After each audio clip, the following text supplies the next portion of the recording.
abakunzi muriko muradukurikirana turi muri rwa rukurikirane rw'igitabo c'abanyetesalonika. No munsi ni Green Series ya Ngagara kiza kuganirira hamwe igice ca gatatu c'igitabo ca mbere c'abanyetesalonika. Turaganira kuva ku murongo wa 6 gushika ku w'10.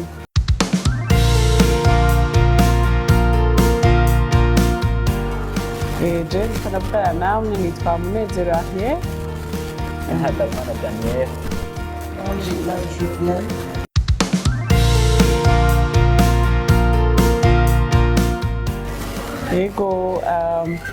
Ego turabahaye kazi kandi sinzi ko Daniel udufasha gutangura gusoma kugira ngo twumvirize ibice imirongo tuza kuganira.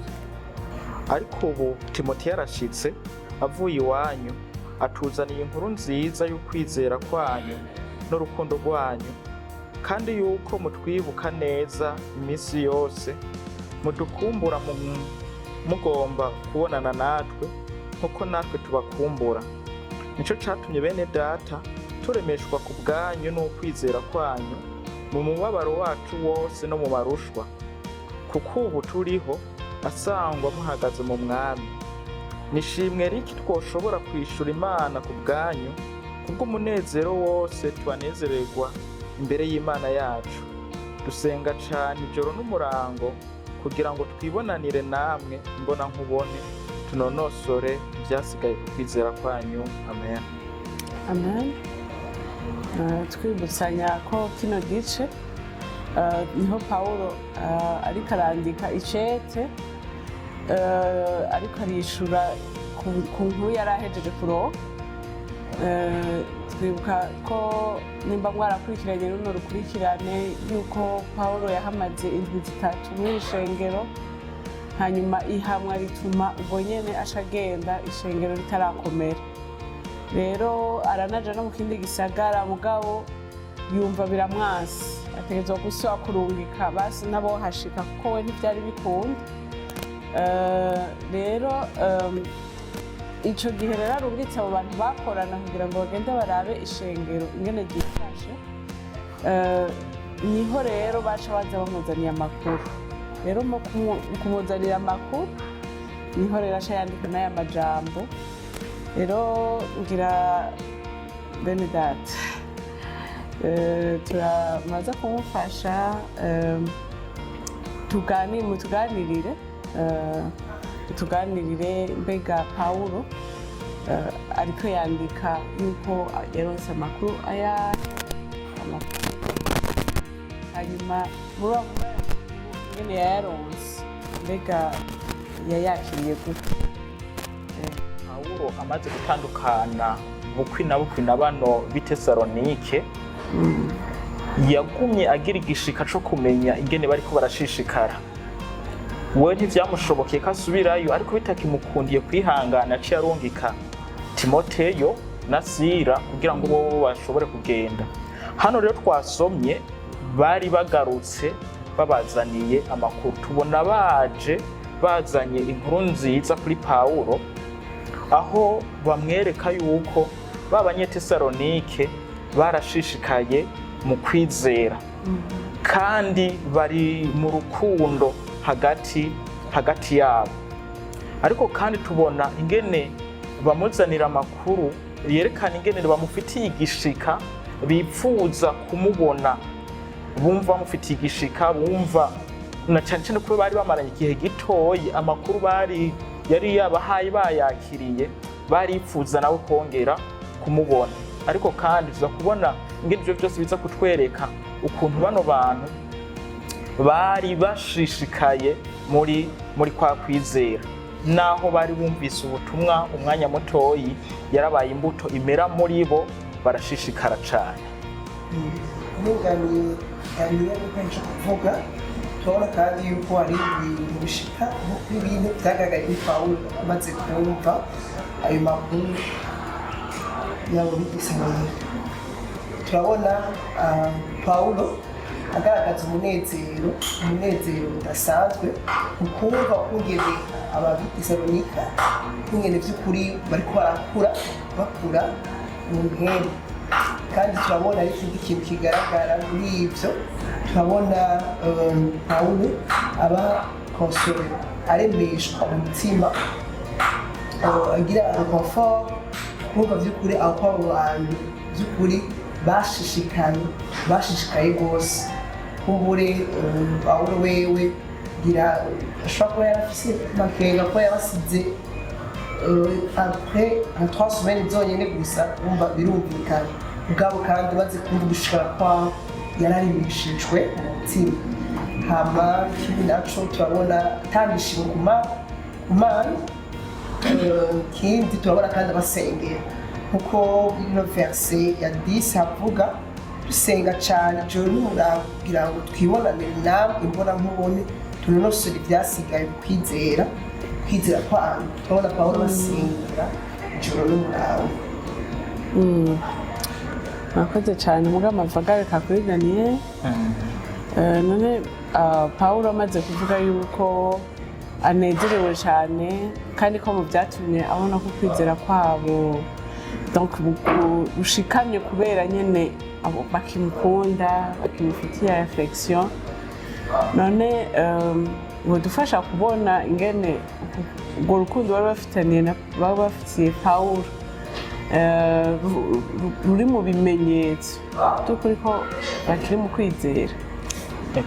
Murakoze cyane kuri ico kibazo by'ukuri kuba hariho affection bari bamufitiye byaragaragaza ko ari abantu bashishikaye muti byabigaragaza gute bano babanye na Pawulo ikiringo gitoyi Pawulo wewe igishika afise no kumva amakuru yabo ikimenyetso kimwe tuzi yo umuntu amaze gusubira inyuma nuko atangura kwitandukanya n'abizera yarasanzwe wari uwizera ariko amaze gusubira inyuma nta rukundo canke nta affection ntiyumva ko yoguma agirirana ubusabane n'abizera kubera yuko aba ariko aradeburukirwa canke arasubira inyuma mu byo yarasanzwe yizera ariko noneho kuba yumva ko abantu bamufitiye urukundo nk'umuntu yababereye umwigisha w'ubutumwa bwiza ikimenya yuko ivyo yabigishije baracabishishikaye baracabirimo ubundi bwobwo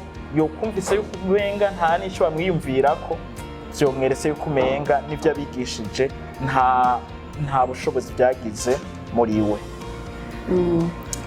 Bonje nkitangura kuhasoma nari natangura kugira amakenga nkuko abandi benshi bashobora kuba basomye aho hantu bogira amakenga ati none Pawulo araba ko abantu bakimukunda canke ko babananje bakurikiranya bashira mu ngiro ubutumwa bwiza nyene riko aravuga ariko umaze kuvuga gutyo biradufasha cyane kubona ko no mu buzima bwacu ari ikintu dutegerezwa gukoresha kuraba kuko réellement affection tuba dufitiye abandi bizera mu gihe itanguye kugabanuka na hacu canke kera tugikizwa umuntu ariko aragukurikirana nyene kugira ngo amenye kuri kurevure akugirira suivi iyo bitariko biravansa neza cyangwa uri mu ntege nke wamera nk'umukwepa ariko bimeze neza si wawe murashitse kugira nyene umuganirire nyene biko biragenda uriko uravuga gutyo turashobora kwishushanya n'amajambo Pawulo yaba ariko abwira ishengero gusa ahandi hantu noba nagize amakenga ni hajya avuga ati kuko ubu turiho menga mbere ntiyari ahari ngo turiho ngo kubera yamenye yuko donc abanyetesalonike nyene bameze neza menga ava ubuzima bwiwe ntibwari buhari none ayo majambo sa n'utorohewe nk'uko abandi bashobora kuba batokoroherwa kwiyumvira Pawulo guhagarika umutima kugeza kuri urwo rugezi ni gute twasha tubihuza n'aya majambo atangura avuga muri chapitre 2 umurongo wa mbere avuga ati ubutumwa bwiza ni imbuto itabora aho uruteye Imana niyo yonyene ishobora gukurikirana kugira ngo urwo rubuto rumere kandi ni urubuto rudahusha by'ukuri ruguya mu ivu ryiza ruguye aho Imana ishaka by'ukuri uwo muntu aravuga ubwa kabiri arama ivyamwa by'ukuri byo kugororoka kandi aravuga ubwa kabiri muga twitegereje Pawulo umenga nta mahoro na make yari afise gushika aho bamuzaniye inkuru y'uko by'ukuri iryo shengero abarimwo barabandanije. None iyo tension tubona mu mutima wa Pawulo yoyo umenga ntigihushane ko umenga rimwe afise amahoro ko Imana ariyo iherekeza ubutumwa bwiza gatuma umuntu avuga ubwa kabiri. Ikindi gihe ukamenga arabuze amahoro ariko arigwanira mu nkomezi ziwe. Naho mwoba mukoze cyane kwadufashije. Murakoze ico kibazo ndacumva kuko ubwa mbere yavuze yuko ubutumwa bwiza ari imbuto itabora, hama mu nyuma akumva amenga arafite igishika cyo kumva yomenya amakuru yabo. Umenga nk'umuntu w'umunebwe mu ivugabutumwa yavuga ati ko imbuto itabora, ubutumwa bwiza ari imbuto itabora, nkaba narabuvuze naho ntariyo Imana izobikora. Ariko noneho umutima wa Pawulo wewe uratumbereye kumva no kwibonera ingene bano bantu bariko barashishikara. Ahubwo nibaza yuko ni wo mutima Imana ikwiye kugabira abizera bose, ariko na cyane cyane abavuzi b'ubutumwa bwiza, kumenya ingene abo baganirije, abo babari ubutumwa bwiza, ingene bariko barashishikara. Kuko asangwa Imana itugabira uwo mutima kuvuga ubutumwa bwiza, shira mu cyo gishika ingene aho twabari ubutumwa bwiza, ingene ya mbuto iriko irakura. Pawulo wewe ntayifuza gusa kuvyumva, ahubwo arafise igishika co kubabona imbona nkubone.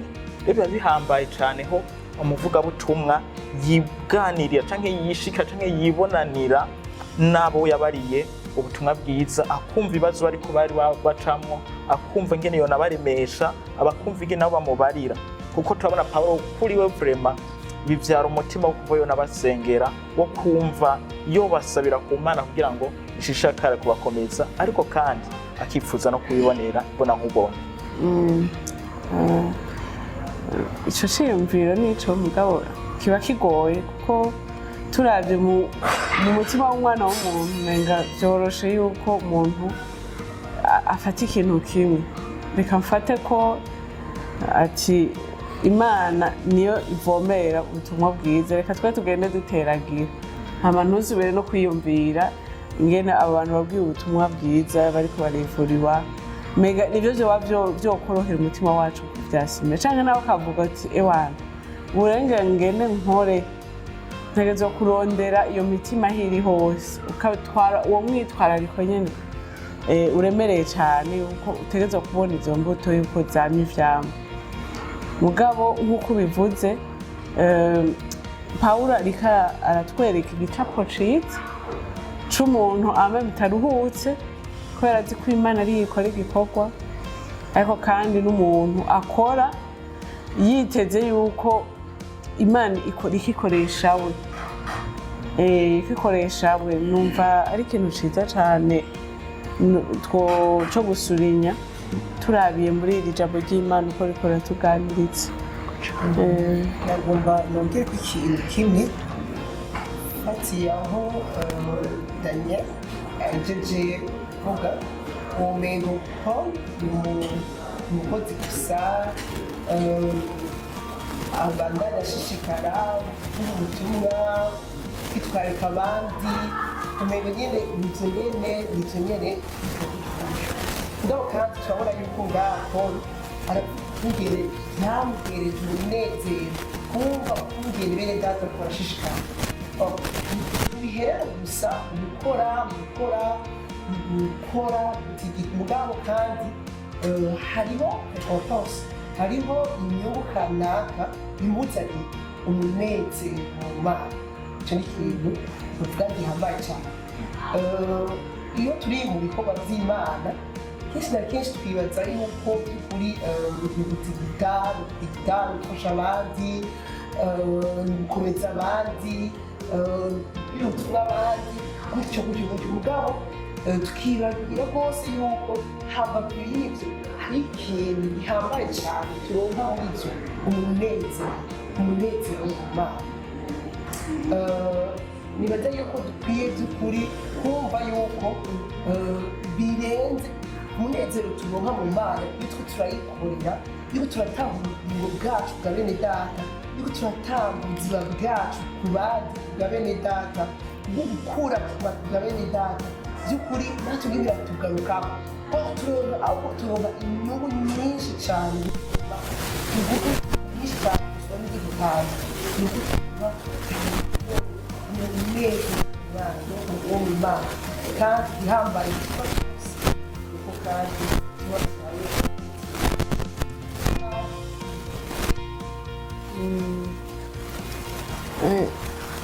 icyo cyiyumviro uvuze kirakomeye kuko aha ku murongo wa kabiri uretse ahantu twari ko turasoma avuga ati dutuma Timoteyo mwene data umukozi w'Imana agaburira ubutumwa bwiza bwa Kristo ngo akomeze abaremeshe cyo kwizera kwanyu. Iki cyiyumviro cy'uko igihe tuba turiko turakorera Imana kwiyumvira yuko si twebwe tuba turiko turayikorera ibintu kugira ngo izotangare canke ngo tuyongerereze ibintu byinshi, ahubwo twizera ko mu gukorera Imana harimwo ibyo turonka byinshi gusumba ibyo twe tuba turiko turatanga. Nibaza ko hariho gukorera Imana kwacu gupfira ahambere, nuko ukuntu mu mutwe umenga tugiye kwiyahagura dukora ibintu kugira ngo dukorere Imana, ntidushiremwo ibyo bitugarukako. Tubona Pawulo abihereza agaciro muri aya maverse abiri no ngaha hejuru ku murongo wa kabiri, tubona no ngaha anye abivuga ingene aremeshwa cyane kandi yaremeshejwe cyane n'icyo n'intambuko iri shengero ry'Abanyetesalonike ingene bagize intambuko. Rero ni icyiyumviro gishigikiwe cyane muri Bibiliya kandi numva kinezereje rwose, nuko mu gukorera Imana kwacu tube twibuka yuko harimo inyungu yo kuremeshwa. Pawulo ngaha avuga nk'aho yizigiye ko igikoresho kituremesha muri iyi mibabaro ducamo mu buzima bwacu bwa misi yose, imibabaro ducamo turiko turakorera Imana, yuko atakindi gishobora kuyikuraho atari ubutumwa bwiza. Rero uko dukorera Imana twizera yuko ibyo iduha, uko kuremeshwa, uko kudutera intege, uko kutunezereza bihava biza bigahushiriza ikiguzi twatanze. Rero arakoze cyane ijoro kutwibutsa yuko mu by'ukuri Pawulo gukora kwiwe kwa cyane, kwemera kwitanga, harimo conviction ikomeye yuko by'ukuri Imana irabimugarukanire, zirabimuremesherezamwo akabironkera inyungu gusumba. Ntaba ariko ariyihereza ngo yite hanyuma ngo biherere ngaho ngo yakoreye Imana. Imana iraza ikaturemesha, ikadukomeza, ikaduha umunezero no kunywana nayo mu buryo bukomeye. Iki ni icyiyumviro numva noshirako accent rwose. Turiko turavuga umunezero, nashaka Jovi ahabandabiriza ko ari we hatanguye. Turabona ngaha anye Pawulo afise umunezero udasanzwe ku murongo w'indwi, ku w'indwi oya w'icenda, avuga ngo nishimwe riki twoshobora kwishura Imana ku bwanyu kubw'umunezero wose tubanezererwa imbere y'Imana yacu. Hano ikintu mbona uriko urasoma aya maverse, ni ya maverse twoshira ku masitati iyo Imana dukoreye akantu, twagize inyungu muri bizinesi tutari twiteze, twarose akazi gashasha keza cyane, twarose ikibondo, yadushirako n'ishimwe ki. Ariko ngaha abivuga muri context, ariko arigina ivyo Imana yakoze nk'inyishu y'iyo novuga y'ingene yakontribuwe mu gukomeza ukwizera kw'iri shengero. Eske twege mu buzima bwacu uravye no mw'ishengero muri rusangi, mbega hariho umunezero ugaragara ungana uko? aho wumva nyine waba uzi icyo ukorera imana kubera wabonye imana ingene yagize icyo ikora mu mutima w'umuntu, yakomeje mwene data uri kurafasha canke yagukomeje wewe biciye mu wundi, ukumva imana irakurengeye ingene ikorera hagati y'abera iyo bariko barafashanya barakomezanya. Wotubwira icyo wumvira? icyo novuga by'ukuri, Pawulo urabona kungene yatanga umunezero wiwe, kuryoherere kungene abanyitesalonika bariko barakura. Kenshi mw'ishengero nkuko babivuze ico kintu kirakibutse mw'ishengero, mu kibano, aho iminezero yacu kenshi usanga ihagaze ivyacu nkuko babivuze, ku masukse twagize, ku bibondo dufise, ku batwacu bafasha dufise. Mugabo turakwiye kurengera ngaho kumva yuko nk'abakristo umunezero wacu ukwiye kumva yuko mwene data iyo tubona ko aravansa, iyo tubona ko imana ikamukuza ikamushikara kugeza kanaka, yuko bikwiye kuturemamo uwo munezero, twumva yuko umunezero wacu.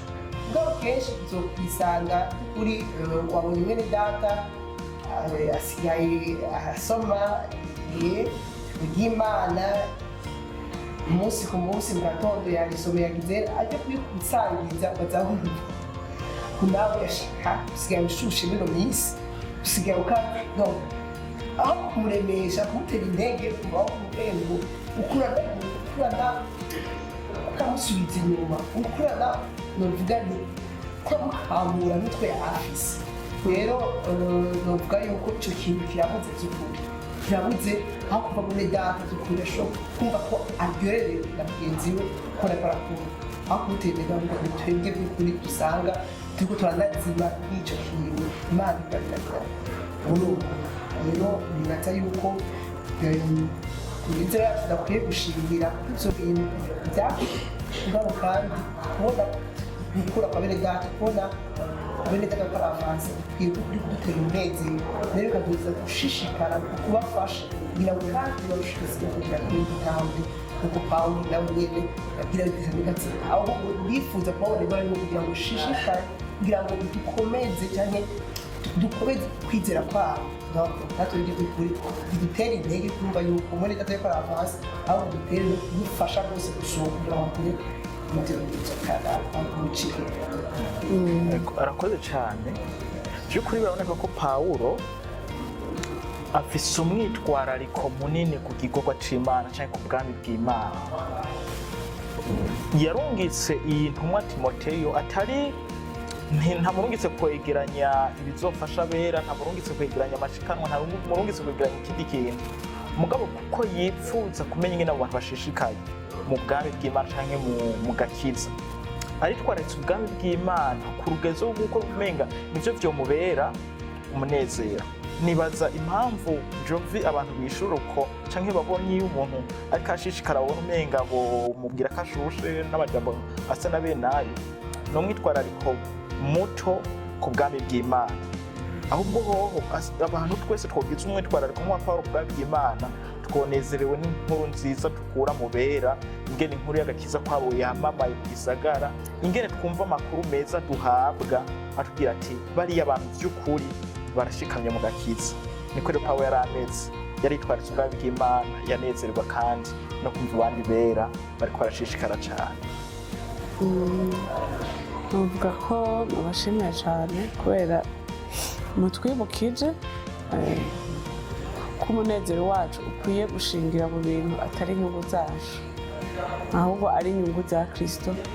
Dukwiye guharanira no gukurikirana kubona mu bidukikuje byose. Rero nibaza ko igisigaye ari gusenga kugira ngo Imana idufashe kugira ngo by'ukuri uwo munezero dukunda kugaragaza ukomeze gushingira ku bindi bintu atari iby'iwacu, atari iby'Imana idukorera. Ubuntu bw'Imana nibyo ni byiza kubushimira, ni byiza gushima ku byo dufise, ariko hariho akantu kunezererwa ibyacu, ariko iby'inyungu z'Imana, iby'inyungu z'abandi bene data ntibingana. Ikindi naco twavuze hano ni ingene umutima wacu, disposition tuba dufise iyo turiko turakorera Imana, ko kumva yuko hari ibintu tugiye gutanga gusumba ibyo turonka iyo tugiye gutanga canke gukorera Imana. Rero attitude tubona na Pawulo niyo kwizera ko aronka byinshi, niyo mpamvu yegera amasacrifice menshi. Dusenge natwe kugira ngo kwizera kwacu, iyo disposition tugira turiko turakorera Imana tuvyibuke, ibitwibutse misi yose kugira ngo dukorere Imana mu buryo nayo nyene bihesha icubahiro. Yego, mwakoze cyane ku mwanya mwabanye nanje, mukabana n'abandi bera bazoba bariko baradukurikirana. Imana ibahezagire, sinzi uwo dusengera kuri ibyo byose twavuze. Yego, urakoze cyane, reka dusenge. Shimwa uhoraho Mana, kuko wizigiwe mu byo uvuga no mu byo ukora. Uhereye kera wabanye n'abantu bawe, kandi natwe wabanye natwe muri uyu mwanya. Tugushima kuri iri jambo, twizigiye ko ari imbuto itabora, nk'uko kandi yabaye imbuto itabora kuri bano b'Itesalonike. Turizigira ko twebwe ariko kandi n'abari kubadukurikirana bashishikara gushobozwa nawe no gufashwa nawe, kugira ngo Mwami nkuru nziza dushize nabo kubakorako, kandi twese hamwe reka ushize gukomeza ishengero ryawe. Mwami, tuzoneze watumvise amakuru meza y'abizera, tugusaba kugira ngo ubane natwe ubone ibintu byose ku bwa Kristo Yesu Umwami wacu. Amen.